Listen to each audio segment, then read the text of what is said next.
Maayos na sana ang naging pagsasama ng mag-asawa na sina Mateo at Rica, kapiling ang kanilang anak na si Daniel. Nakatira sila noon sa bayan ng Matnog sa lalawigan ng Sorsogon. Subalit hindi naglaon ay nag-iba ang pagkatao ni Rica. Naging sugarol siya at nahilig sa alak at nawiling makihalubilo sa mga kapitbahay, lalaki man o babae. Ang mga tao na yon ang nagdulot sa kanya ng masamang impluwensya upang tahakin ang maling landas. Dahil doon, hindi na nagkakasya sa kanila ang maliit na kinikita ni Mateo mula sa paglalako ng pandesal na inaangkat lamang niya sa kalapit na panaderya tuwing umaga. Kaya umabot siya sa isang matapang na desisyon at yun ay ang hiwalayan na ang babae at iwan ang kanyang anak na si Daniel na noon ay nasa 20 taong gulang pa lamang. Nang lisanin niya ang asawa, ay naiwan ito kasama ang kanilang anak sa piling ng kanyang biyanan na si Aling Perla. Si Aling Perla ay nanay ng kanyang asawa na si Rica, isang konsentidor na ina at palaging nakatuon ang panig sa kanyang anak. Matapos yon, nagdesisyon siyang bumalik sa isang liblib na lugar, walang iba kundi ang baryong kanyang pinanggalingan. Yon ay ang Busay, Daraga, Albay. Manong, pakitabi na lang po dyan sa may tindahan ng mga walis tambo. Ito po ang bayad. Nang makababa ay ibinaba niya sa lupa ang dalang maleta. Iginala niya ang paningin sa kalakihan ng lugar at ipinikit ang mga mata na tila ba nilalanghap ang sariwang hangin na dumadampi sa kanyang muka. Maligayang pagbabalik, Mateo Esguerra. Sa tinagal-tagal ng panahon na nawala ako rito, ni minsan ay hindi ko naisip na dito rin pala ako ibabalik ng aking mga paa. Dito ko muling bubuuin ang aking sarili. Aayusin ko ang buhay ko. At kapag handa na ako, babalikan ko si Daniel. Hindi man siya ibigay sa akin ng nanay niya, ibibigay ko naman ang lahat ng pangangailangan niya. Nasa ganoon siyang pag-iisip nang makasalubong ang binatang si Dario na anak ng albularyong si Mang Picoy. May mga bitbit na plastik ang lalaki at halatang galing ito sa talipapa. Kuya Mateo, ikaw ba yan? Ikaw nga!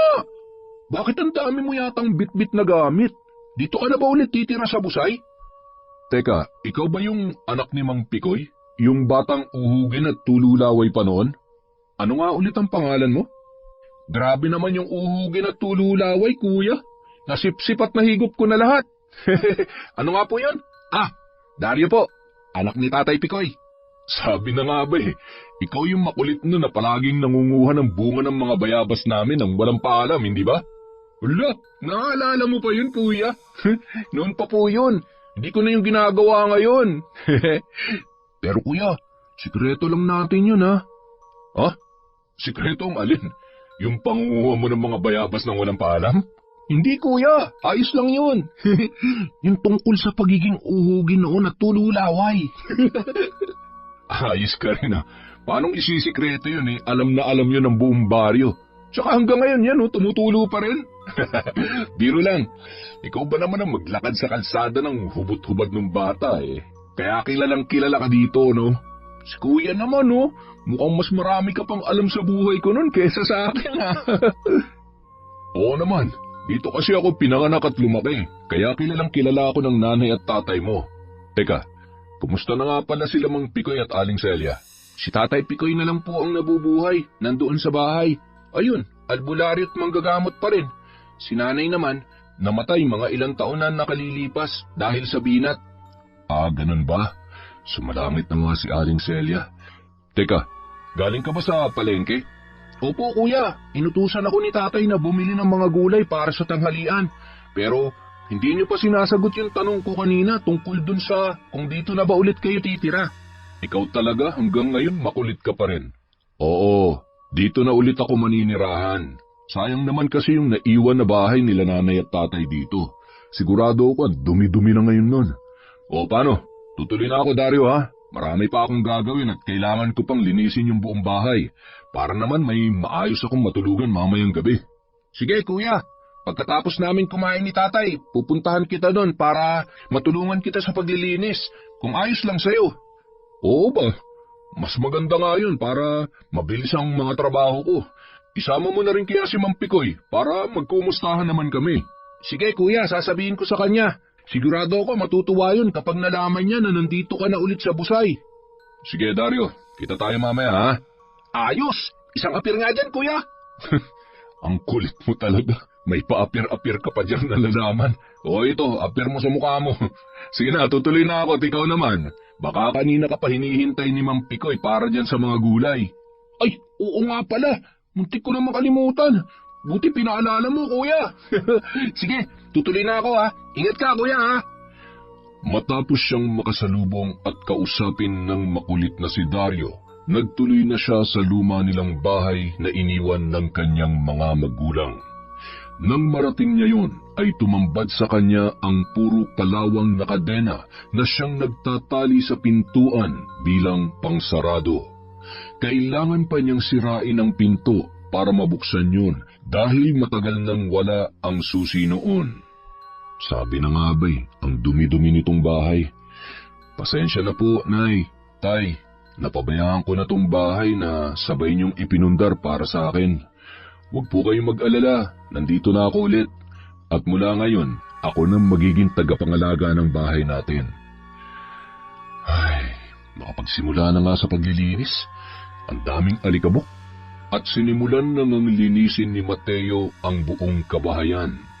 Dahil nga wala na itong tubig na nanggagaling sa luma at makalawang na gripo, kumuha na lamang siya ng tubig na panglinis sa poso na nasa harapan ng bahay. Mabuti na lamang, hindi pa yun natutuyo at gumagana pa. Samantala, habang nag-iinom ng alak mag-isa, muling naalala ni Rica ang pag-alis ng kanyang asawang si Mateo. Ano ba naman to, Mateo? Ito na naman ba ang ulam? Sardinas at talbos? Buisit na buhay naman to! Pasensya ka na, mahal. Yan lang ang kayang bilhin ng perang kinita ko galing sa paglalako ng pandesal eh. Hayaan mo, babawi na lang tayo mamaya sa hapunan. Ang sabihin mo, wala kang kwenta. Inutil! Hindi mo kami kayang bigyan ng magandang buhay ng anak mo. Huwag ka naman magsalita ng ganyan, Rica. Kung tumutulong ka sana sa akin at nagtatrabaho, di nakakakain sana tayo ng mas masarap gaya ng inaasahan mo. Hoy lalaki, huwag mo akong pinagsasalitaan ng ganyan dahil hindi ganitong buhay ang pinangarap ko. Alam mo, Rica, sawang-sawa na ako sa pagiging sugarol, mabisyo, pagiging masamang ina at masama mong asawa. Tingnan mo nga si Daniel. Pag-uwi kong pagod na pagod galing sa paglalako kanina, ang dungis-dungis ng itsura. Parang walang mga magulang na nag-aalaga. Ako pa nagpaligo, tapos malalaman ko na sa sugalan ka lang pala. At ngayon natalo ka, uuwi ka dito na mainit ang ulo. Nakakasawa na, Rica. Palagi ka nalang ganyan. Tay, Nay, huwag na po kayong mag-away. Kung gano'n naman palang nagsasawa ka na sa akin, di lumayas ka na. Pero wag na wag mong dadalhin ang anak ko. Tayo ko pong umalis. Huwag mo po akong iwan. Huwag mo kaming iwan ni Nanay. Daniel, anak, dito ka lang muna ha.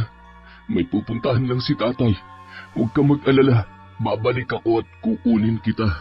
Aba, Mateo! Ikaw pa talagang may lakas ng loob na layasan na mag-ina mo, ikaw nga tong walang kwentang asawa? Nanay Perla, mawalang galang na po.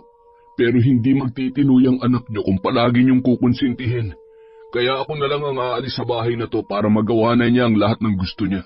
Basta ipangako niyo lang sa akin na hindi niyo pababayaan si Daniel. Aalis na po ako.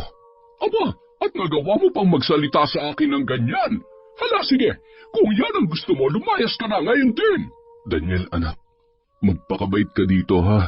Basta babalikan kita, pangako yan. Tay, wag mo akong iwan. Sasama ako sa'yo, Tay! Yun ang pangyayari bago tuluyang umalis si Mateo. Samantala, Si Daniel naman, nang naiwan sa piling ng kanyang ina at Lola Perla, mas lalong nawalan ng kakampi at tuluyan ng napabayaan ng kanyang inang si Rica. Mas lalong naging irresponsable ang babae matapos siyang iwan ng kanyang asawa na si Mateo. Anak, tama lang na umalis si Mateo. Hindi siyang nararapat para sa iyo. Nakita mo, hindi nga kayo mabigyan ng maayos at magandang buhay? Nay, mahal na mahal ko si Mateo. Umaasa pa rin ako na isang araw ibabalik siya at tutuparin niya yung sinabi niya na babalikan niya si Daniel. At talagang umaasa ka pa na babalikan kayo ng walang hiyang yon? Naku, Rica, itigil mo na yung ilusyon mo. Habang nag-uusap ang mag-ina, pumasok naman si Daniel na umiiyak at nagrereklamo dahil nagugutom na siya. Nay, Lola, wala pa po bang pagkain? Kaninang umaga pa po ako hindi kumakain eh. Isa ka pang bata ka. Ikaw ang dahilan kung bakit naghirap ang buhay namin ni Mateo. Dumagdag ka pa kasi sa mga gastusin. Huwag ka na nga sumabay sa problema, Daniel. Ano kung nagugutom ka na? Iniwan ka ng ama mo kaya wala na magpapakain sa'yo. Alisin niyo nga sa harapan ko yung batang yan, ay. Naiinis akong makita siya. Tama na yung pag-inom mo, Rica. Isang araw pa lang na nawawala si Mateo eh. Sinisira mo na kaagad yung buhay mo. Matagal nang sira ang buhay ko, Nay. At mas lalo pang nasira simula nang dumating yung batang yan. Pumasok ka na sa kwarto, Daniel. At huwag kang lalabas hanggat hindi ka namin tinatawag, ha?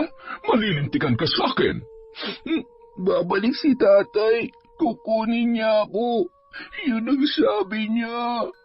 Umalis ka na sa harapan ko, bisit kang bata ka! Layas! Matapos siyang sigawan ng kanyang ina, takot na takot at nagmamadaling pumasok sa kwarto si Daniel. Saka siya pumalahaw ng iyak nang makapasok na roon. Sa inis ay kaagad naman siyang sinundan ni Aling Perla at pinalo ng maraming beses hanggang sa tumigil sa pag-iyak.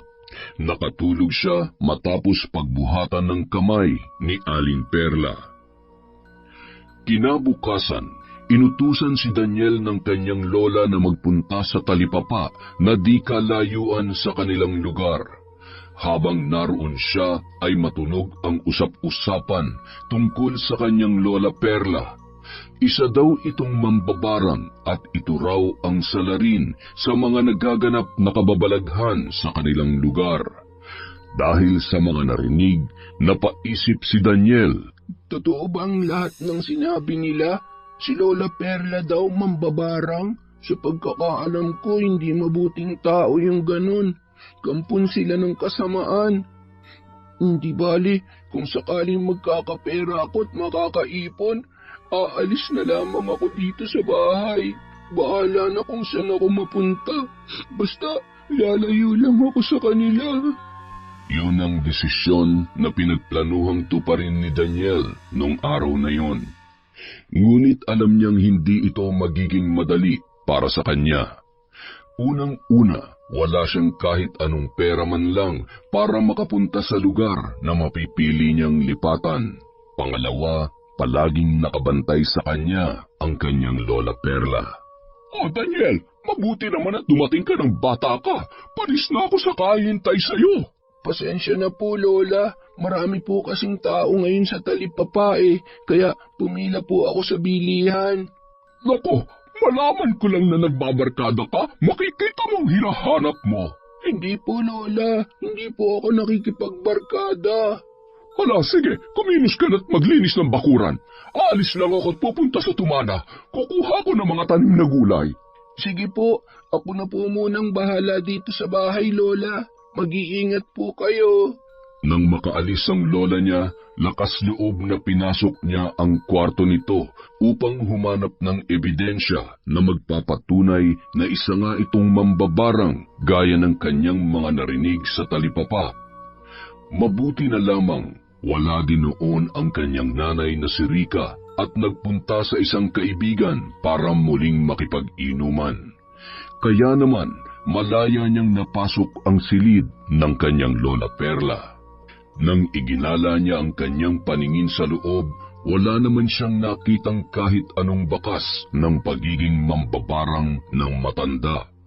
Inisa-isa pa niya ang lahat ng gamit nito na naroon, ngunit alinman sa mga yon, wala siyang nakitang kahit na anong pruweba. Wala lang siguro talaga magawa ang mga taong yun kundi makipagtsismisan at kung ano-anong paninira ang sinasabi. Kahit kailan naman, hindi ko nakita na may kakaibang ginagawa si Lola. Baka marurumi lang talaga ang utak nila. At dahil nga wala naman siyang nakita na kahit anong patunay laban sa ibinibintang ng mga tao sa talipapa tungkol sa kanyang lola, hindi na lamang niya yun binigyan ng atensyon. Sa halip ay lumabas na siya ng bahay upang linisin ang bakuran gaya ng inutos sa kanya ng kanyang Lola Perla. Lumipas ang ilang buwan, ngunit patuloy pa rin si Rica sa pagpapakasasa sa alak. Patuloy pa rin siya sa walang humpay na pag-inom. Kung minsan nga ay hindi na nito nagagawa matulog dahil nauubos ang oras niya sa pagsusugal sa kung saan-saan. Hanggang isang araw, Lola Perla, si nanay po nasa kwarto. Wala po siyang malay. Hindi ko po alam kung humihinga pa. ano bang pinagsasasabi mong bata ka? Umalis ka nga dyan sa harapan ko. Baka mapingot pa kita. Tingnan niyo po siya, Lola. Hindi po ako nagsisinungaling.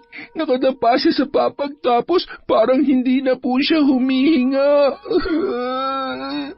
Nagmamadaling tumungo si Aling Perla sa silid na tinutukoy ni Daniel. At nang makita niya ang anak, ay napasigaw siya ng malakas. Diyos ko, Rica, bakit mo ito ginawa, anak? Bakit mo nagawang kitilin ang sarili mong buhay ng dahil lang kay Mateo? Nagpakamatay si Rica gamit ang bubog mula sa binasag na bote ng alak na ininom niya nung gabi. Nilaslas niya ang kanyang pulso at sinadya niya pang dumapa upang hindi yun mahalata ng mga kasama sa bahay at isipin na natutulog lamang siya. Ang pagkaubos ng dugo ang kanyang ikinasawi. Matapos ang libing ni Rica ay mas lalong naging malupit si Aling Perla kay Daniel. Hoy Daniel, simula ngayon hindi ka na dito sa loob ng bahay matutulog. Po, saan niyo po ako patutulugin, Lola? Bahala ka na kung saan mo gusto. Tutul naman wala na ang nanay mo kaya hindi na kita obligasyon pa. Lola, wala naman po akong ibang matutulugan. Kung dito naman po ako sa labas, baka kung ano po ang mangyari sa akin. Aba, hindi ko na problema yon. Kung gusto mo, hanapin mo yung magaling mong ama at doon ka na sa kanya tumira.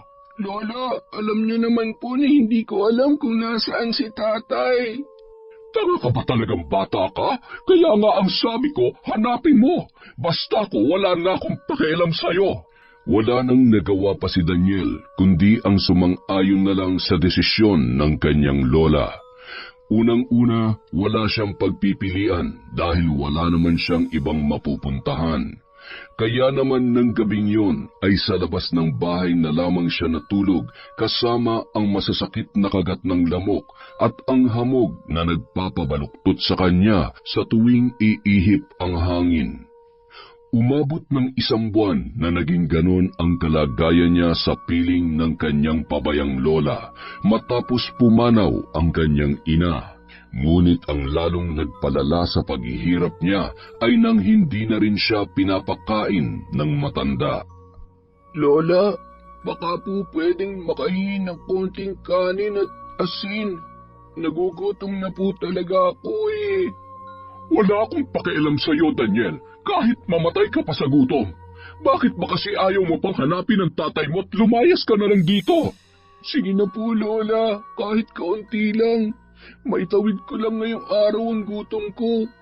Bukas pa kasi ako ulit tutulong sa paglilinis ng bukid kaya bukas pa rin ako mababayaran Dahil sa ginawa ng lintik na tatay mo, pati ikaw ay hindi ko kayang patawarin, kaya umalis ka na sa paningin ko. Layas! At wala namang nagawa pa si Daniel sapagkat matapos ang pakikiusap at pagmamakaawa niya sa matanda ay tila ba masahol pa sa bato ang puso nito. at nagawa nitong tiisin na hindi siya abutan ng kahit kaunting pagkain man lang. Kailangan kong gumawa ng paraan. Hindi ako pwede magtiis dito. Hahanapin ko si tatay. Pero sa ngayon, kailangan ko muna makaalis at makahanap ng pansamantalang trabaho para makakain at gawing abala ang sarili ko. Yun ang bagay na tumatakbo sa utak niya ng gabing nakahiga siya sa labas ng bahay at tanging puno ng atis lamang ang nagsisilbi niyang kanlungan.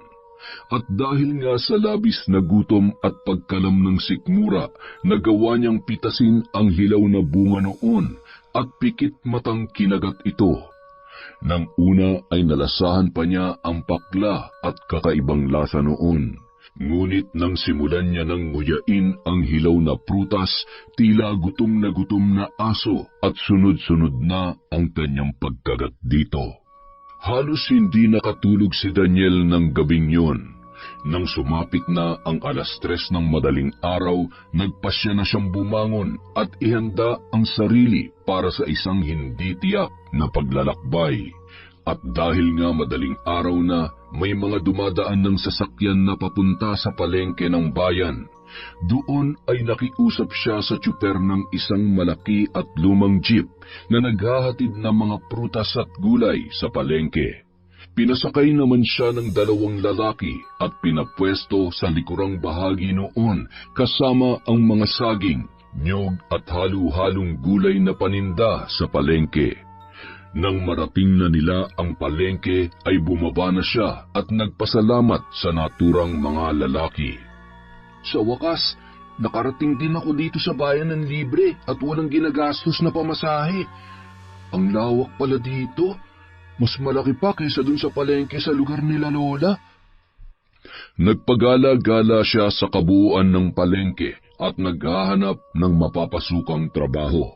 Nung mga oras na yon, wala siyang dapat sayangin na sandali at pagkakataon. Maya-maya lang, magugutom na siya at dahil wala siya ni isang 5 duling, kailangang may mahanap na agad siyang mapapasukan na may libreng pagkain at tulugan. Sana makahanap ako ng nangangailangan ng trabahador kahit kargador lang dito.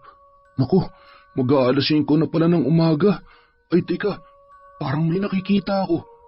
Ito, pwede na to. Nangangailangan daw ng tagabuhat ng gulay. Teka, matanong nga yung may-ari. Samantala, sa Baryo Busay, kasalukuyang may nagaganap na kababalaghan. Isa sa mga pinsan ni Mateo na lalaki, si Carlos, na nakatira hindi kalayuan sa kanyang bahay ang kasalukuyang ginagamot ng albularyo na si Mang Picoy. Dario, kumusta? Ano daw ba nangyayari sa pinsan ko? Talagang nauna ka pa dito sa akin, ha? Siyempre naman, Kuya Mateo. Si tatay ang naggagamot eh. Teka, paano niyo naman po ito nalaman? Binalita sa akin ng kapitbahay ko tungkol kay Carlos. Ano ba nangyayari sa kanya? Kasi po itong si Kuya Carlos parang kakaiba siya kanina. Nagulat kami, may lumabas na alakdan sa bibig niya. Tapos meron ding tipaklong na lumabas na rin lang bigla sa buhok niya. Napatakbo nga ako sa sobrang dami. Ha? Totoo ba yan? Bakit daw? Lumabas na alakdan sa bibig tapos tipaklong sa buhok? Ano daw ang dahilan nun? Hindi ko nga rin alam, Kuya. Mas mabuti pa siguro, pumasok ka na lang sa loob ng bahay nila. Alamin mo mismo kay Tatay Picoy kung ano nangyari. Siya na lang ang tanungin mo. Nang makapasok sa loob ng bahay ng pinsan na si Carlos, ay kaagad nakita ni Mateo na nakikipaglaban si Mang Picoy sa elemento na nasa katawan ng lalaki. Nakita niya na tila may inilagay ang matanda sa pagitan ng daliri ni Carlos.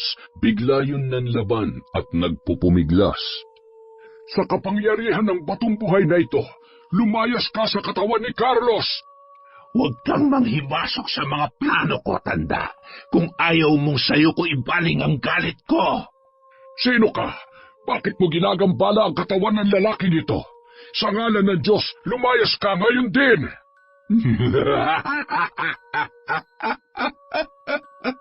Hindi na mahalaga kung makilala mo pa ako o hindi, tanda.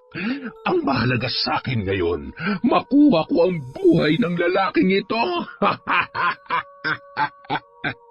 Nilapitan ni Mateo ang kanyang pinsan upang hawakan at alalayan. Kitang-kita niya kung paano nalilisik at galit na galit ang mga mata sa pagkakatitig nito sa kanya. Carlos, pinsan, lumaban ka. Magdasal ka. Banggitin mo ang pangalan ng Diyos ng paulit-ulit. Isa ka pa, lalaking walang kwenta. Lahat kayo'y isusunod kong barangin. Lahat ng buhay niyo ay mapapasakin. Nagdasal ng mga orasyon si Mang Picoy habang winiwisikan ng dala niyang bendita ang katawan ni Carlos. Ngunit ilang segundo lang ang lumipas ay isang napakalakas na tawa ang pinakawalan ni Carlos sa boses na kakaiba at sumuka ng napakaraming tipaklong. Gulat na gulat ang lahat dahil nagliparan ng mga yun at halos mapuno na ang buong kabahayan. Tumirik ang mata ni Carlos at nanigas ang buo niyang katawan. Matapos noon ay naihi siya sa suot na salawal at tumigil bigla sa paghinga. Mang Picoy, ano pong nangyari? Bakit parang hindi na humihinga ang pinsan ko? Ikinalulungkot ko, iho. Ginawa ko ng lahat ng aking makakaya. Ngunit lubhang mapanganib at mapaminsala ang mambabarang na gumawa nito sa kanya. Hindi ito maaari. Pinsan, gumising ka. Carlos, Mang Picoy, nalaman niyo po ba kung sino may gawa nito sa kanya? Sa ngayon ay hindi pa. Magaling manlinlang ang mambabarang na yon. Natitiyak kung hindi siya magpapatalo. Tay, ibig po bang sabihin, patay na si Kuya Carlos? Ikinalulungkot ko mang sabihin, anak, pero oo, wala na siya. Napatay siya ng mambabarang, at ang masama pa niyan ay hindi ko nakilala kung sino ang bumarang sa kanya. Sino kaya ang gumawa nito kay Carlos? Ganon-ganon na lang siyang pumatay ng tao. Huwag kayong mag-alala. Malalaman din natin kung sino ang mambabarang na yan. Nakakalungkot nga lang na kailangan pang may magbuwis ng buhay sa ngayon. Sana nga po, Mang Picoy. Nakakaawa ang mga tao na walang kasalanan at walang kinalaman para lang madamay ng walang kalaban-laban. May awa ang Diyos, iho. Hindi niya tayo pababayaan. Sa ngayon ay ipagdasal na lamang natin ang kaluluwa ni Carlos. Labis ang pagkagulat at hindi makapaniwala si Mateo nang masaksihan ang nangyari sa kanyang pinsan. Dati ay hindi siya naniniwala sa mga ganoong bagay, ngunit nang masaksihan niya ng aktwal ang pangyayaring yun, nagsimula na niyang makumbinsi ang sarili na totoo nga pala talaga ang barang. Makalipas ang ilang linggo, matapos ang nangyari kay Carlos, walang nagawa ang mga taga-Baryo Busay kundi ang umusad. Bagamat nagdulot yun ng takot sa kanilang baryo, napilitan silang kalimutan ang lahat. Sa kabilang banda, kahit papaano ay nakakabawi na sa sitwasyon niya si Daniel. Natanggap siya sa trabaho sa palengkeng kanyang pinuntahan bilang isang kargador ng prutas ng gulay. Doon ay libre ang kanyang matutuluyan pati na ang pagkain, bukod sa arawang sweldo na 300 piso. Magandang araw po, Nanay Rosa. Pwede po bang makitawag ulit sa telepono nyo? Tatawagan ko lang po itong tiyahin ko. Magtatanong ako, baka nagawi na dun si tatay at kung nag-iwan ng numero para matawagan. Oo naman, Daniel. Pero bawal ang telebabad kung hindi naman importante, ha? Kasi marami ring gustong gumamit niyang telepono at tumawag sa kanilang pamilya. Opo, sandali lang po ako. Aalamin ko lang po ang tungkol kay tatay. O siya, sige na. Wala namang problema. Matapos makausap ang kanyang tiyahin, bigo siya na makuha ang impormasyon tungkol sa kanyang ama. Sa ilang ulit na pagtawag niya sa tiyahin ay bigo siyang magkaroon ng kahit kaunting detalye man lang tungkol sa kanyang tatay na si Mateo. Oh, Daniel, ano nang balita sa paghahanap mo sa tatay mo? Wala pa po, Nanay Rose. Ilang beses ko na pong tinatawagan yung tiyahin ko sa ginubatan pero hindi pa raw nagagawi si tatay sa kanila. Ganoon ba? Eh di sana'y ibinigay mo na lamang ang numero ng telepono natin dito sa pwesto. Ganun na nga po ang ginawa ko, para po kung sakaling makapunta siya kay Tiya at magkausap sila, siya na lamang yung tatawag sa atin dito. Mabuti naman kung ganoon, iho. Huwag ka mag-alala at pasasaan ba'y mahahanap mo rin siya. Maraming salamat po, Nanay Rosa. Sige po at babalik na po ako sa trabaho. Walang anuman, Daniel. Napakabuti mong anak. Ipagdarasal ko rin na sana'y magkita na kayo sa lalong madaling panahon. Maraming salamat po, Nanay Rosa. Samantala, isang umaga, nakabihis at tila paalis si Mateo. Dumaan muna siya sa bahay nila Mang Pikoy at Dario upang magpaalam na aalis. Ngunit wala doon si Mang Pikoy nung mga oras na yon. May binili lang daw sa talipapa.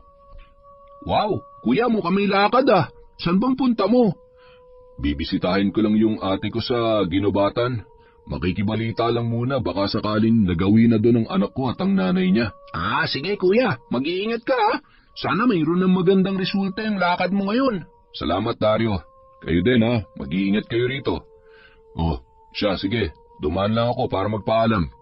Si Mang Pikoy ha, huwag mong pababayaan. Kung hindi, lagot ka sa akin. Aray naman, wala pa nga pero parang alam ko na mangyayari sa akin. Huwag ka mag-alala kuya, hindi ko pababayaan si tatay. Oh, siya, sige, tutuloy na ako. Baka gabihin ako sa biyahe. Ingat kuya, pasalubong ko ha. Oo na, umahabol pa talaga ng hirit eh. Mabilis na lumipas ang mga araw, linggo at buwan. Ngunit bigo pa rin si Daniel na mahanap si Mateo. Nang mga panahon na yon ay wala pang gaanong gumagamit na mga social media, kaya naman limitado lang din ang paraan ng komunikasyon. Maliban sa pagpapadala ng pisikal na sulat sa papel, telegrama at ang tawagan gamit ang lumang estilo ng telepono. Isang araw, habang abala ang lahat sa pwesto ni Nanay Rosa, isang hindi inaasahang tawag ang nagbigay ng pag-asa kay Daniel. Daniel! Naku, dalian mo, iho! Nasa telepono ang tatay mo! Mateo daw! Hindi ba nabanggit mo noon sa akin na yun ang pangalan niya? Oho, si tatay? Opo, nandiyan na, teka lang po, magpupunas lang ako ng kamay. Nagmamadali at tila sabik na tinungo ni Daniel ang kinaroroonan ng telepono at nanginginig ang boses na sinagot yun. Hello, tay? Ikaw na po ba talaga yan? Oo, anak. Ako nga ito. Nakuha ko ang numero ng telepono mo sa tiya nenet mo. Nagpunta kasi ako sa kanya nung nakaraan sa ginubatan. Mabuti pala't naisipan kong bisitahin siya ulit doon. Tay, miss na po kita. Kumusta na po kayo? Ako, nagtatrabaho ngayon sa isang palengke dito sa Pulang Sorsogon. Ha? Ano ka mo? Nandito ka rin sa Sorsogon? Nandito lang ako sa Matnog, anak. Dito sa dati kong tiniran bago kami nagkakilala ng nanay mo. Pwede pala tayo magkita. Teka, kumusta na nga pala ang nanay mo? Yan nga din po ang dahilan kung bakit gusto ko kayong mahanap at makausap. Sige po tay, magkita tayo sa linggo. Sabihin niyo lang po kung saan at ako na ang bahala maghanap sa inyo dyan. Sige anak, namimiss na rin kita. Kumusta ka dyan sa trabaho mo? Nakakakain ka ba na maayos? Nakakatulog ka ba na maayos? Mabuti bang trato sa iyo ng amo mo at ng mga katrabaho mo dyan? Yan ang namimiss ko sa inyo, tay. Yung pagiging maalalahanin at mapagmahal niyo sa akin.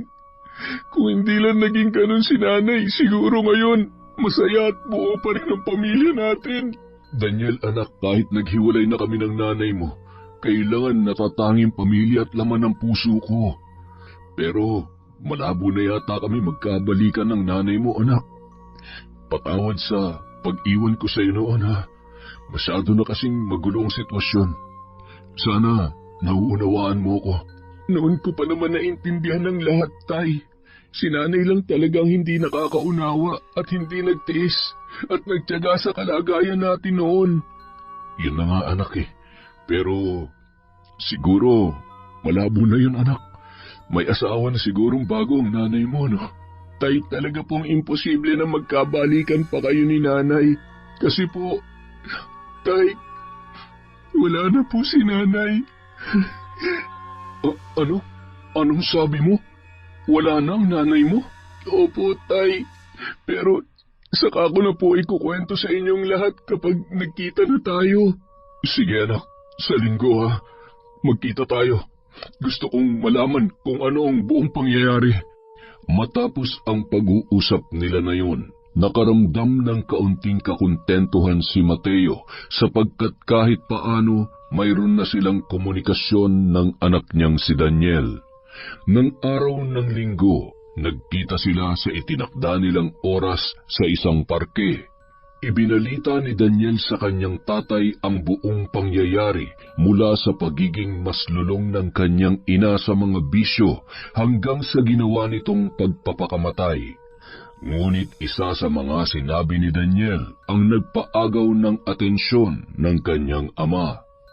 Tay, mag-iingat po kayo. Bago ako umalis nun sa bahay ni Lola, narinig ko na nagbanta siya na gagantihan ka daw niya. Hindi ko naman alam kung anong ibig niyang sabihin nung sinabi niya yun. Ganun naman talaga yung lola mong yun eh. Masyado yung mapaghiganti, mapagtanim ng sama ng loob. Hindi yun tumatanggap ng kamalian. Pero tay, mukhang seryoso siya nung banggitin niya yun. Sa pagkakadinig ko sabi niya, mababarang ka daw. Pati na rin ang mga kalalakihan sa angkan ninyo. Huwag kang maniwala sa lola mo, anak. Nasabi niya lang yun dahil galit siya. Pero wala namang mambabarang dun sa lugar natin sa Legazpi. Pero huwag ka pa rin magpakakampante, tay. Hindi natin alam ang mga kilos at galaw ni Lola. Lalo na ngayon na wala na nagbabantay sa kanya. Huwag mo akong alalahanin, anak. Ayos lang ako. Teka, hindi ka ba sasama na lang sa akin? Masyadong malaki ang bahay na naiwan ng mga lolo't lola mo para sa akin na mag-isa. Hindi ako pwedeng basta-basta umalis sa trabaho ko, tay. Malaki ang utang na loob ko kay Nanay Rosa. Siya nagkupkup sa akin nung lumayas ako kay Lola at wala akong mapuntahan. At siya rin na nagbigay sa akin ng bagong pag-asa para makabangon ako sa buhay. Naiintindihan ko, anak. Pasensya ka na, ha? Kinailangan mo patuloy magdusa at pagdaanan ng hirap dahil sa pagiging irresponsable namin ng nanay mo. Tay, huwag niyo pong sabihin yan. Hindi po kayo irresponsableng ama. Nagawa mo na ang lahat bilang ama para itaguyod ako nun at alam ko po yun.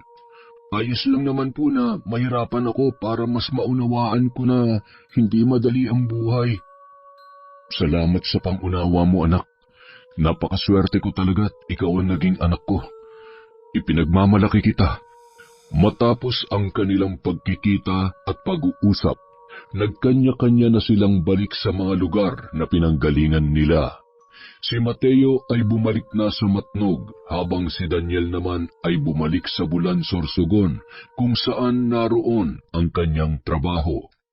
Samantala, nang makauwi na si Mateo, habang nagtatrabaho sa bukid kasama si Dario, mayroon silang napag-usapan at may biglang naalala si Mateo. Ang init naman ngayon sobra dito sa bukid. Maalala ko lang kuya, grabe yung nangyari kay Kuya Carlos, no?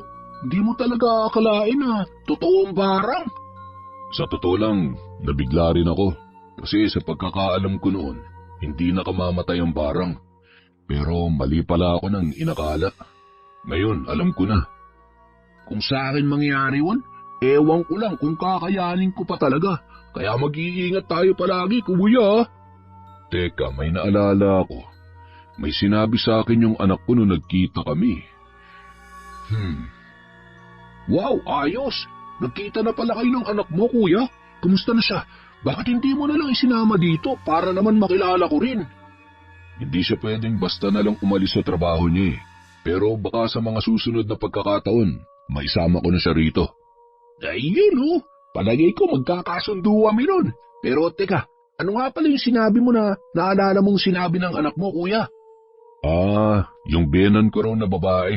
Narinig daw niya na may binitawang salita bago siya lumayas doon. Oh, ano naman yung sinabi? Ibulong mo naman sa akin yung chismis, kuya. Gagantihan daw niya ako dahil sa pagpapakamatay ng anak niya nung iniwanan ko. Bitin naman, kuya. Ano daw klaseng pagiganti ang gagawin niya sa'yo? Ikaw, kalalaki mong tao, chismoso ka. Pero ang sabi daw ng biyanan ko, barang yata yung naaalala ko eh. At saka hindi lang daw ako, pati mga kalalakihan sa buong angkan ko. Ano? Barang? Kung totoo nga yan, ibig sabihin, delikadong lagay mo, kuya. Kaya lang, Mabuti na lang sana kung ako lang. Pero kung idadamay pa niyang buong angkan ko, malaking kalokohan yun. Naku, lagot. Matitigil pa yata ang lahi ng mga Esguera, kuya. Teka, parang may naisip tuloy ako. Hindi kaya may kinalaman ng biyanang ko sa nangyari kay Carlos?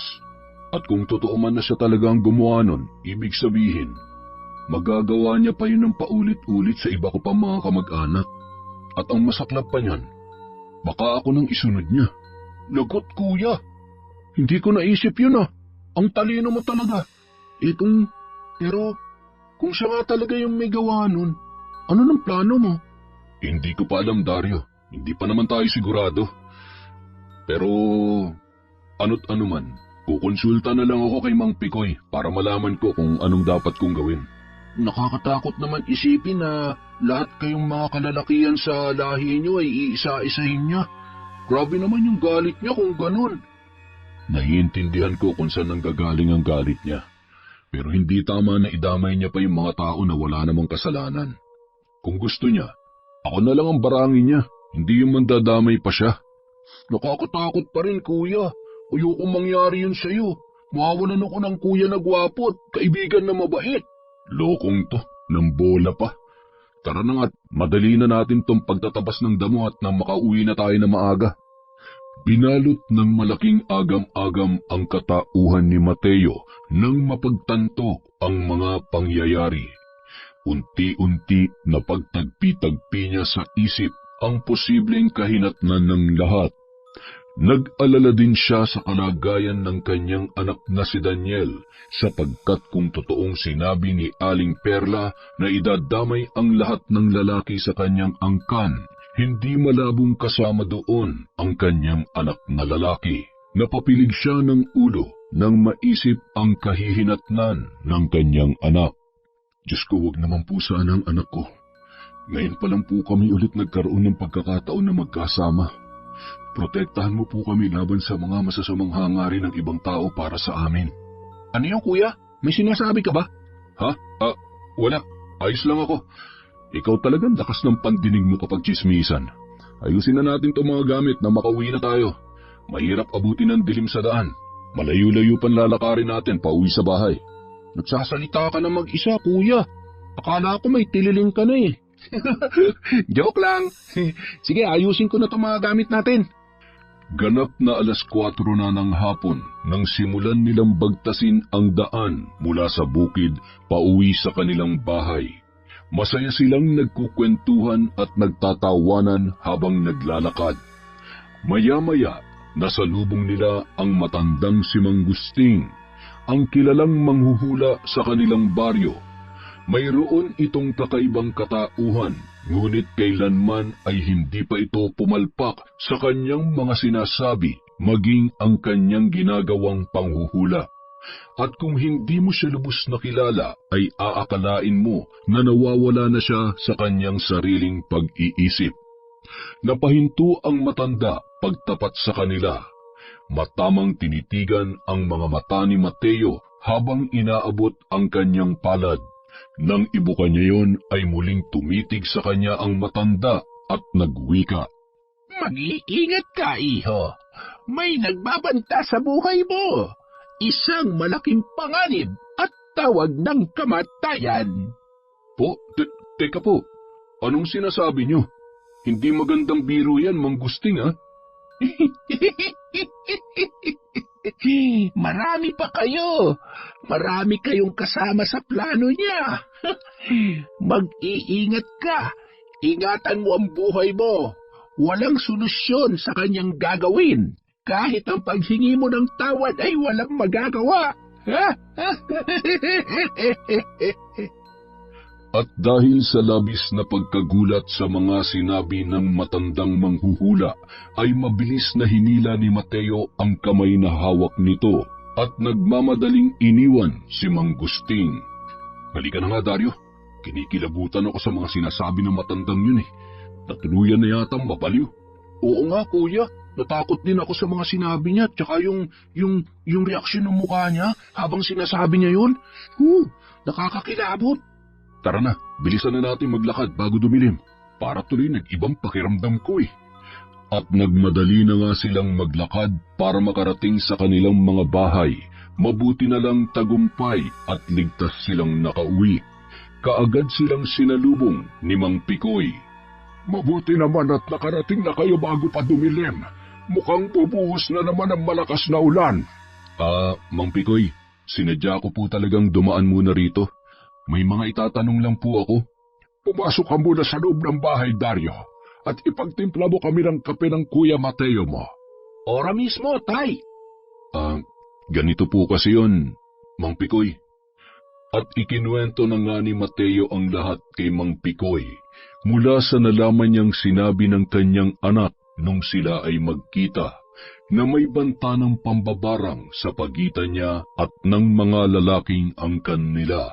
Maging ang sinabi ng manghuhulang si Mang Gusting ay binanggit na rin ni Mateo kay Mang Pikoy. Ang tungkol sa banta ng kamatayan na kahit ang paghingi ng kapatawaran ay walang magagawa. Tinanong niya si Mang Pikoy kung ano ang nararapat niyang gawin sa ganoong sitwasyon. Kaya pala tinuluyan niya ang pinsan mong si Carlos. Yun na pala ang plano niya mula pa noon. Mukhang seryoso nga ang tao na yan para gawin ang lahat ng kanyang sinabi. Nangangamba rin po ako para sa kaligtasan ng anak ko dahil iniisip ko na baka pati siya'y madamay rin. Higit sa kanino pa man, ikaw ang mas nakakakilala sa biyanan mo, Mateo. Kung magkakataon man na kailangan mong bumalik sa kanya at humingi ng tawad, subukan mo pa rin. Sapagkat ang pagpapatawad ay hindi mapapantayan ng kahit anumang halamang gamot at orasyon. Kusa itong ibinibigay ng tao na nagawan mo ng kasalanan. Pero paano po kung hindi niya ako magawang patawarin? Walang masama kung susubukan mo, iho. Wala rin mawawala kung tatanggihan ka niya. Dahil kapag ipinagkait niya sa iyo ang pagpapatawad, wala akong ibang magagawa kundi wakasan ang kanyang buhay. Hindi ko naman po gustong umabot sa ganun. Pero kung ang kapalit noon ay ang pagkadamay ng mas maraming tao, lalo na yung mga inosente at pilit lang niyang binibiktima, hindi po yata yun makakaya ng konsensya ko. Huwag kang mag-alala, Mateo. Susubukan ko rin kung anong magagawa ko. Pero aaminin ko sa iyo, malakas ang makakalaban natin. Kailangan ko mag-ipon ng mabibisang anting-anting para talunin siya. Kung may maitutulong po ako, sabihan niyo lang po ako, Mang Pikoy. Nakahanda po ako. Tay, Kuya Mateo, ito na po yung kape nyo. Pasensya na po, medyo tumagal. Nagpainit pa kasi ako ng tubig eh. Malamig na pala yung tubig dun sa thermos natin, tay. Patikim nga nitong kape mo. Dapat sing sarap to ng kape ni Mang Pikoy, ha? Naku, kuya, kapag hindi mo nagustuhan yan, hindi na ako magpapakita sa'yo kahit kailan.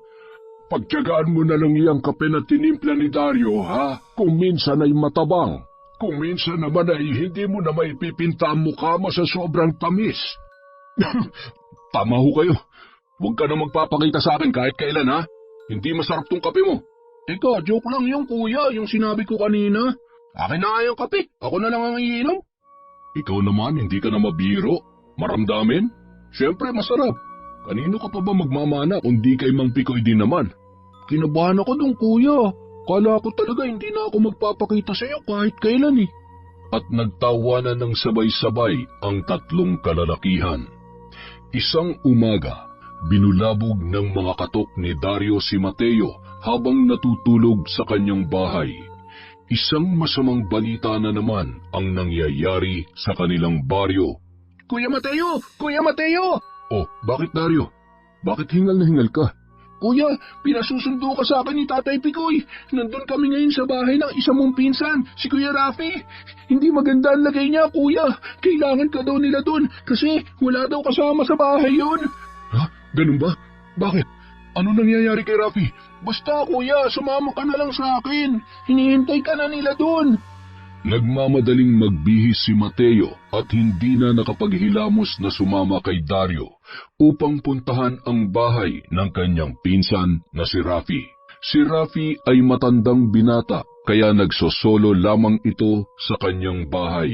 Mabilis nilang narating ang naturang bahay at doon ay muli niya natunghayan ang pakikipaglaban ni Mang Pikoy sa espiritu ng mambabarang sa katawan ng kanyang pinsan na lalaki.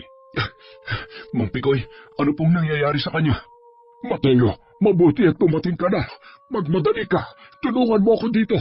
Itali mo ang mga kamay at paa niya gamit itong latigo na gawa sa asoge. Sige po, akin na. At itinali nga ni Mateo ang mga kamay at paa ng nagwawalang si Rafi gamit ang latigong gawa sa asoge.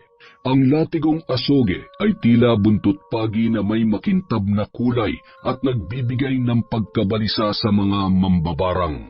Nang nakatali na, agad na umusal ng dasal si Mang Pikoy at muli inilagay niya sa pagitan ng mga daliri ni Rafi ang batong buhay na siyang palagi niyang ginagamit sa pagpapalayas ng sapi ng mga mambabarang. Galit na nagdudura ng kung ano-anong likido si Rafi at paminsan-minsan ay naglalabas siya ng mga linta na galing sa kanyang bibig. Huwag ka nang magmatigas kung ayaw mong humantong sa pagtatapos ng buhay mo ang lahat ng ginagawa mong ito. Hindi ako magpapatinag sa isang kagaya mo lang matandang hukluban. Lalapastanganin ko kung sino ang nais ko at walang makakapigil sa akin. Hindi sa iyo ang katawan na yan. Wala kang karapatan na sakupin ang hindi sa iyo. Hindi ka tagalupa. Bumalik ka sa kaniliman na pinanggalingan mo. Ngayon mo ipakita sa akin ang tunay na galing mo. Wala kang alam sa tunay na nararamdaman ko. Walang kapatawaran ang lahat ng ginawa ninyo. Mang Pikoy, susubukan ko pong humingi ng tawad sa kanya. Baka sakaling umepekto.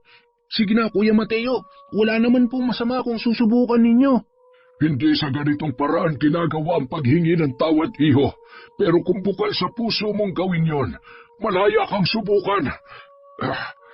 Dahan-dahang lumuhod si Mateo sa harapan ng nagngangalit na si Rafi. Nanlilisik ang mga mata nito habang nakatali ang mga paa at kamay. Nanay Perla, alam ko po na kayo yan. At alam kong hindi ganong kadaling ibigay ang pagpapatawad sa kagaya kong nakagawa ng malaking kasalanan sa anak ninyo. Pero taus-puso po akong humihingi ng tawad. Patawarin niyo na po ako sa lahat ng nagawa ko sa inyo. At sino ka namang hampas lupang unggoy ka? Wala akong alam sa mga sinasabi mo. Lumayas ka sa harapan ko! Sumigaw ng malakas si Rafi habang nakatitig kay Mateo na nakaluhod sa kanyang harapan, at sa isang iglap ay tumilapon si Mateo sa isang sulok ng bahay. Nagpatuloy sa malakas at nakakakilabot na paghalakhak ang boses na nasa loob ng katawan ni Rafi. Tila ba tuwang-tuwa ito sa nangyayari? Sa ngalan ng Diyos, amang makapangyarihan sa lahat, lisanin mo ang katawan ng lalaking ito!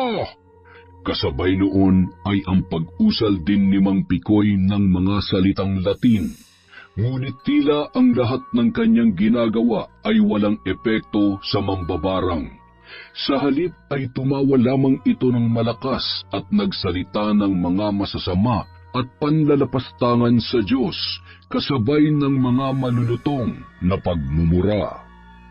Akmang babangon na sanang muli si Mateo mula sa pagkakabagsak nang umihip ang malakas na hangin at nagliparan ang mga kasangkapan sa loob ng bahay.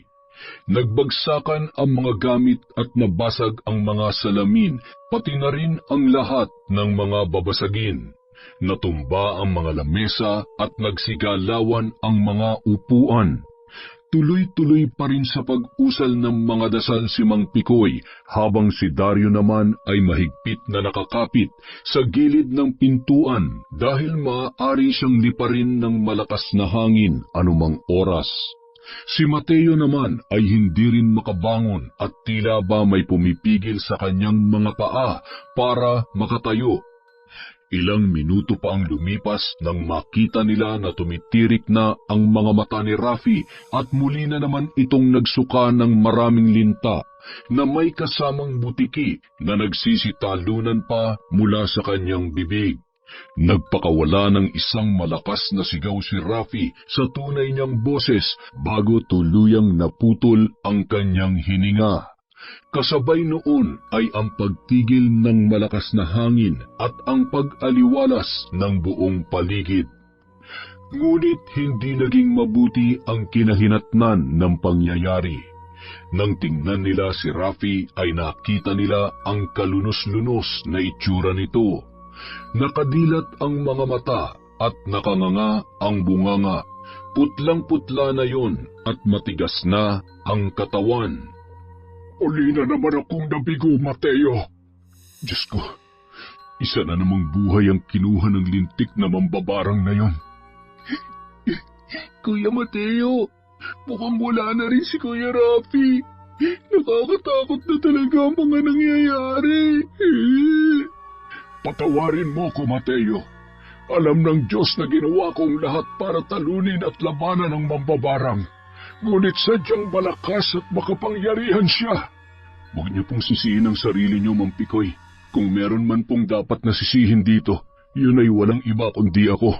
Bigyan mo ko ng sapat na panahon para ipunin ang aking lakas at mga anting-anting na siyang tanging makakatalo sa mambabarang na yan. Tinitiyak ko na sa muli niyang pagbabalik sa katawan ng ibang tao, hindi na siya magtatagumpay pa. Hindi ako makapaniwala na nangyayari ito. Patawad, Rafi. Hanggang dun lang talaga ang kaya naming gawin. Sana'y matahimik ang iyong kaluluwa. Labis kong ikinalulungkot ang kanyang pagkawala, Mateo. Dahil sa nangyaring ito, mas lalong sumidhi ang pagnanais ko na humanap ng paraan para lupigin ang mambabarang. Tay, natatakot po ako. Lalo na kapag tinitingnan ko ang mukha ni Kuya Rafi. Hindi ko mapigilang kilabutan. Maraming salamat po sa pagsubok niyong iligtas ang buhay ng pinsan kong si Rafi, Mang Pikoy. Hindi biro ang ginawa niyo. Hindi man kayo nagtagumpay, pero walang makakatulad sa ipinakita niyong katapangan at lakas ng loob. Hindi pa tapos ang laban, iho. Pero sisiguruhin ko na ang susunod na laban ay yun na rin ang pinakahuli. Magkakahalong takot, sindak at pangamba ang bumabalot sa kanilang katauhan matapos ang pangyayaring yun. Nabigyan nila ng maayos na libing si Rafi at sa mismong araw ng libing nito ay nagmistulang tuyot na dahon ng saging ang balat niya sa loob ng kanyang kabaong. Ngunit hindi na lamang yon binigyang pansin ni Mateo. Makalipas ang 1 linggo, matapos ang libing ni Rafi ay may nabuong desisyon sa dibdib ni Mateo. Agad niyang sinabi yun kay Mang Pikoy upang makakuha ng basbas at nararapat na payo. Sigurado ka na ba dyan sa gagawin mo, Mateo? Lubhang mapanganib ang desisyon mong yan. Siguradong sigurado na po ako, Mang Pikoy. Ito na lang po ang pinakahuling paraan na naiisip ko para matigil na ang pambabarang na yan. Kung ganoon, at buo na rin pala ang loob mo, dalhin mo ito. Ilagay mo sa kanang bulsa ng iyong pantalon at iwasan mong makikita ng iba. Ano po ito, Mang Pikoy? Yan ang anting-anting na kaliskis ng ahas. Binalot yan sa benditadong tela na galing sa piraso ng damit ni San Benito. Mabisa yan para manghina siya habang kaharap mo at hindi niya magagawang barangin ka ng harap-harapan. Ganun po ba? Sige po, maraming salamat po, Mang Pikoy. Kakailanganin ko po talaga ito. Paano po? Tutuloy na po ako. Siguradong mahaba-haba pa ang biyahe ko papunta roon. Mag-iingat ka, Kuya Mateo, ha? Hindi ba talaga ako pwedeng sumama? Dario, delikado tong lakad ko. Baka kung mapano ka pa.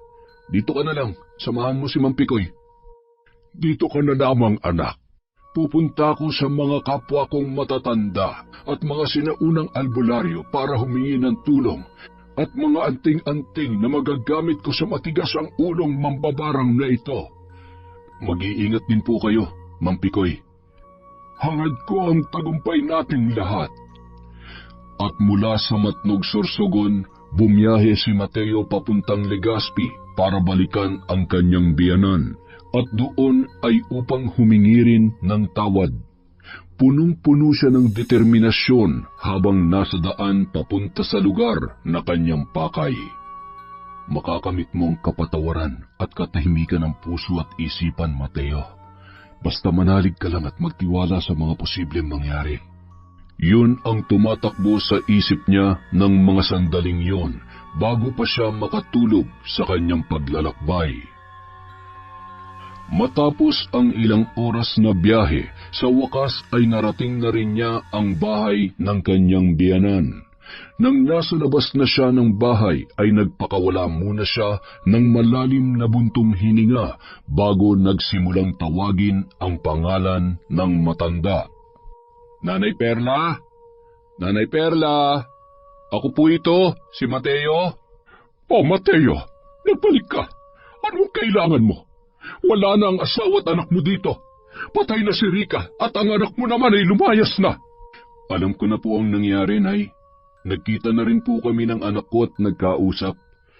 May gusto lang sana akong sabihin sa inyo kaya ako nagsadya dito. Ano ang kailangan mo?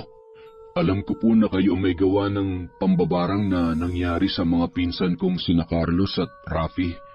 Alam ko rin na malaki ang naging kasalanan ko sa inyo, pero sana po patawarin niyo na po ako. Pinagsisisihan ko na po ang lahat ng yon. Huli na para magsisi ka pa, Mateo.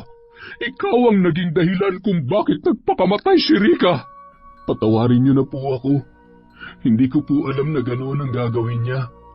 Ang plano ko lang sana noon ay lumayo at ayusin ang buhay ko at saka ko sila babalikan ni Daniel. Pero hindi ko po gustong tuluyan silang abandonahin. Mabuti pang umalis ka na, Mateo. Bago pa ako makagawa ng paraan para tuluyan ka nang mawala sa landas ko. Ako na lang po ang gantihan niyo. Ako na lang ang saktan niyo at huwag na kayo mandamay pa ng ibang tao. Araw-araw inuusig ako ng konsensya ko dahil alam kong ako may kasalanan ng lahat. Pero ibang nagbubuwis ng buhay. Kaya ako na lang ang gantihan niyo, huwag na lamang po sila. At may konsensya ka pa pala. Gusto mo ikaw na lang ang magdusa at huwag na ang iba? Eh di sige, ako ang bahala sa'yo. Sa ngayon, makakaalis ka na. Napakasama mo. Napakawalang kwenta mong tao. Mas masahol ka pa sa hayop. Tandaan mo to. Mamamatay ka rin, matandang kampo ng demonyo. Tama pala yung narinig kong usap-usapan dito noon bago ako umalis. Isa kang mambabarang at kampo ng dyablo. Lumayas ka na ngayon din. Huwag mo akong susubukan, Mateo. Ikaw, alam ko kung ano ang kaya mong gawin. Pero ako, hindi mo alam kung ano mas kaya kong gawin laban sa'yo. Kaya mabuti pa, lumayas ka na ngayon din. Layas! Kinabukasan, matapos magpunta ni Mateo sa lugar ng biyanan, ay hindi na maayos ang kanyang pakiramdam. Iniisip niya na dala lamang yon ng matinding pagod at puyat sa biyahe. At dahil nga bigo siya na makuha ang pagpapatawad ng matanda, ay alam na niya na hindi talaga siya mapapatawad nito kahit kailan. Ilang araw pa ang lumipas, hindi na gumagaling ang ubo niya at tila tinatrangkaso pa siya. Nang mga sumunod na araw, nawalan na siya ng ganang kumain at hindi na siya halos makapaglakad. Ang tagal na niyan trangkaso mo, kuya. Sigurado ka bang umiinom ka ng gamot? Oo naman. Kaya lang parang mas lumalala ako kapag iniinuman ko ng gamot eh. Ano kaya kung magpagamot ka na kay tatay? Pakiramdam ko, hindi na simpleng trangkaso lang yan, kuya. Yan na nga rin ang iniisip ko eh. Sige mamaya, pagdating ni Mang Pikoy, magpapatawas ako sa kanya. Baka nga iba na to. Kinagabihan, nang dumating si Mang Pikoy ay kaagad siyang tinawag ng anak upang magpunta sa bahay ni Mateo at isagawa ang pagtatawas. Ilang araw na rin ang nakalipas nang makabalik si Mang Pikoy galing sa mga kasamahan niyang grupo ng mga albularyo upang makahingi ng tulong at mga nararapat na anting-anting. At nang sinubukan nga niyang gamutin si Mateo, isang nakakagulat na balita ang kanyang nalaman. Binabarang ka, Mateo. Sigurado ako na ikaw na ang isinunod na mambabarang mong biyanan. Totoo ba yan, tay? Pero di ba may nakuha ka naman pangontra galing sa mga kasamahan mo? Hindi na uubra ngayon sa akin ang mambabarang na yan. Humanda siya. Nung araw ding yun, Nagawang pagalingin ni Mang Pikoy si Mateo. Ang buong akala nila ay maayos na ang lahat at tuluyan ng gumaling ang lalaki, ngunit matapos ang 2 araw ay mas malala pa pala ang mangyayari sa kanya. May mga tumutubong bukol sa kanyang muka at sa ibang parte ng kanyang katawan, at ang mga bukol na yun ay hindi basta bukol lamang. Tay, yung mga bukol ni Kuya Mateo sa muka, parang may laman sa loob.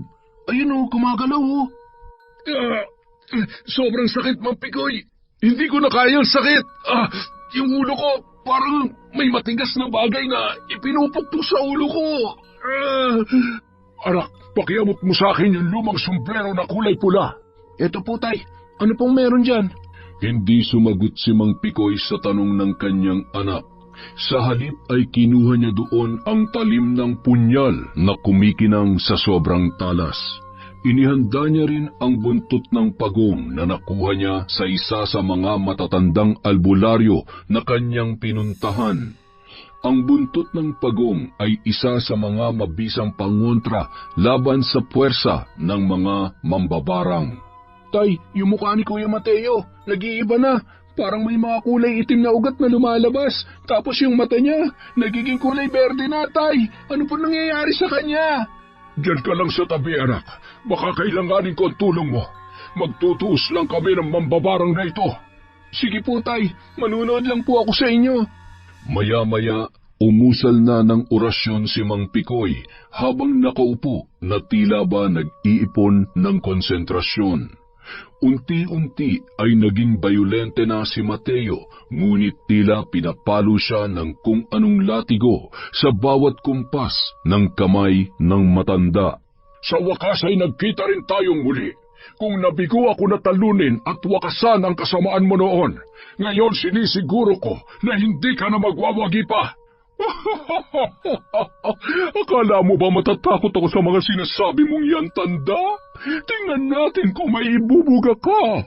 Matapos sabihin yun, kaagad na sumugod si Mateo kay Mang Pikoy para atakihin siya. Ngunit mabilis ang pagbigkas ng matanda ng kung ano-anong salita na hindi nila maintindihan. At isang kumpas lang ng kanyang kamay ay tila may sumuntok sa dibdib ni Mateo at tumalsik siya pabalik sa pwesto niya kanina. Inilabas ni Mang Pikoy ang anting-anting na batong buhay at inilapag yon sa kanyang harapan. Sa bisa noon ay mapipigilan ang mambabarang na siya ay lapitan. Ngayon mo ilabas ang lahat ng natitira mong lakas, Perla! Nang mabanggit ni Mang Pikoy ang pangalan na yun, pumiglas at pilit na lumalaban si Mateo, ngunit tila mayroong nakatali sa kanyang katawan, kaya hirap na hirap siyang makagalaw. Galit na galit at nakakuyom ang mga palad na masama ang tingin niya sa matanda. Bago siya nagsalita. Si Mateo ang ugat ng lahat ng kaguluhang ito. Siya ang dahilan kung bakit nagpakamatay ang anak ko.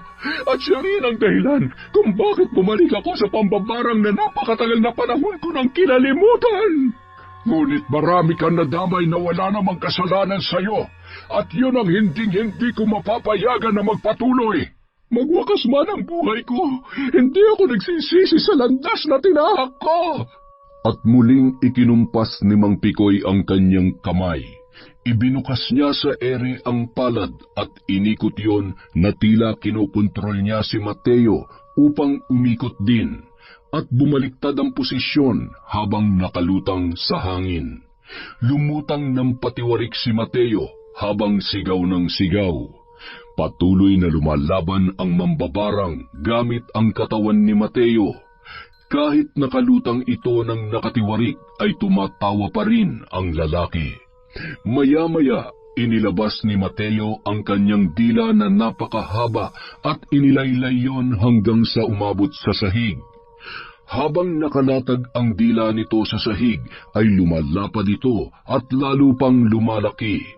Nang makabawi ay itinarak ni Mang Pikoy sa gitna ng malapad na dila ni Mateo ang buntot ng pagong na kanina niya pa hawak-hawak. Ang dila ko! Ibalik mo ang dila ko! Hayop ka, matanda ka! Alam kong nasa dila mo ang kalakasan mo, Perla. Ang dilang yan ang nagagamit mo para makapagbigkas ng masasamang orasyon, para makipag-usap sa dyablo. Kaya yan din ang aalisin ko sa'yo. Ibalik mo na ako sa tamang posisyon! Magtutuos pa tayo! Muling ikinumpas ni Mang Pikoy ang kamay at inikot ulit yun na tila kinokontrol upang muling bumaliktad sa posisyon niya si Mateo habang nakalutang pa rin. Matapos gawin yon ay tila hinigop ni Mateo ang malapad at mahabang dila na may sugat dulot ng buntot ng pagong at muling ipinasok sa kanyang bibig. Naiwan sa sahig ang parteng dulo ng dila ni Mateo kung saan nakatarak ang buntot ng pagong. Hindi na makapagsalita pa si Mateo dahil putol na ang kanyang dila. Ang benditang ito ay balot ng karunungan at sagradong dasal na nakatanikala sa langit at sa lupa. Matapos niyang bigkasin yun, agad niyang ibinuhos sa malaking piraso ng dila na nasa sahig. Ngunit paglingat ng matanda ay siya namang sugod sa kanya ni Mateo. Binuhat siya nito at inikot sa ere bago ibinato sa labas ng bahay.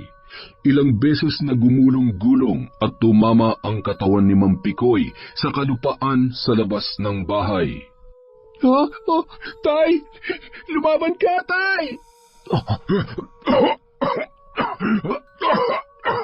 Anak, Dario, wag kang bababa dito kahit na ano mangyari. Lagyan mo ng asin at bawang ang dila na mambabarang. Madali ka! Opo, Tay! Lagot ka sa akin, mambabarang ka! Hindi pa man nakakabangon si Mang Pikoy mula sa pagkakatapon sa kanya ni Mateo, ay kaagad na muli siyang susunggaban nito. Ngunit hindi na naituloy pa ni Mateo ang pagsugod dahil umaray na siya sa sakit at tila hindi na makagalaw sa labis na hirap na nararamdaman. Sige anak, ganyan nga. Lagyan mo pa ng maraming bawang at asin ang naiwan niyang dila. Patuloy na namimilipit at tumitirik ang mga mata ng mambabarang sa katauhan ni Mateo. Habang ito ay nanghihina, inilabas naman ni Mang Pikoy ang anting-anting na talim ng punyal at may iniutos kay Dario. Dario, anak, ihagis mo sa harapan ko ang dila na mambabarang. Sa bintana mo idaan, huwag sa pintuan. Sige po, Tay! Eto na! Inihagis nga ni Dario ang dila ng mambabarang at bumagsak yun sa mismong harapan ni Mang Pikoy. Nang lumapag yun, nakita yon ng mambabarang sa katauhan ni Mateo at mabilis na ibinukas ang bibig sa pag-aakala na may papasok niya pang muli ang kanyang dila. Ngunit naging mas maliksi ang kilos ni Mang Pikoy. Ibinukas niya ang palad at hiniwa yun gamit ang anting-anting na punyal, tsaka ipinatak ang dugo niya sa kaputol na dila ng mambabarang. Matapos gawin yon ni Mang Pikoy ay tila nauupos na kandila na nanghina si Mateo at unti-unting bumagsak sa lupa at nawalan ng malay. Nagawa natin anak! Tapos na ang laban! Maya-maya, tila may kulay itim na usok ang humiwalay sa katawan ni Mateo na nakahandusay sa lupa. Sumabay sa hangin ang usok na yun at kusa nang nawala sa himpapawid. Unti-unti ay nawala ang mga tila sugat sa katawan ng lalaki at nagkaroon na siya ng malay. Mang Pikoy, Dario, Kuya Mateo, buti ayos ka lang po. Aalalayan na po kita para makatayo ka. Salamat, Dario. Mang Pikoy, ano po nangyari? Wala po akong maalala. Mahabang kwento, Mateo. Basta isa lang ang sigurado. Tapos na ang laban at napaalis na natin ang mambabarang. Sa ngayon ay magpahinga na lang muna tayo at magligpit ng mga kalat sa bahay mo. Maraming salamat po sa inyo, Mang Pikoy. Hindi ko man po naaalala ang mga nangyari pero sigurado ko na nagtagumpay tayo laban sa mambabarang na yon. Nasa ganoon silang pag-uusap nang biglang may tumawag kay Mateo. Tay! Daniel, anak, ikaw ba yan? Diyos ko, ikaw nga. Mabuti at nahanap mo ako dito. Nagpunta po ako kay Tia sa ginubatan at galing sa kanya yung address na nakuha ko. Siya na ba ang anak mo, Mateo? Ay, ang laki na rin ano. At manang-mana sa iyo. Gandang lalaki rin at mukhang responsable. Mano po, Lolo? Opo, Mang Pikoy. Siya nga po pala si Daniel, ang nag-iisa kong anak. Anak, sila naman si Mang Pikoy at ang kaibigan nating si Dario. Ayos! Dalawa na kaming pogi dito sa baryo. Tama ka, kasi simula ngayon dito na ako titira kay tatay. Nagpaalam na ako na maayos kay Nanay Rosa at naiintindihan niya naman ako, tay. Mabuti naman kung ganon, anak. At dahil dyan, ipagdiriwang natin ang pagdating mo. At syempre, kasama natin magsasaya, sina Mang Pikoy at Dario.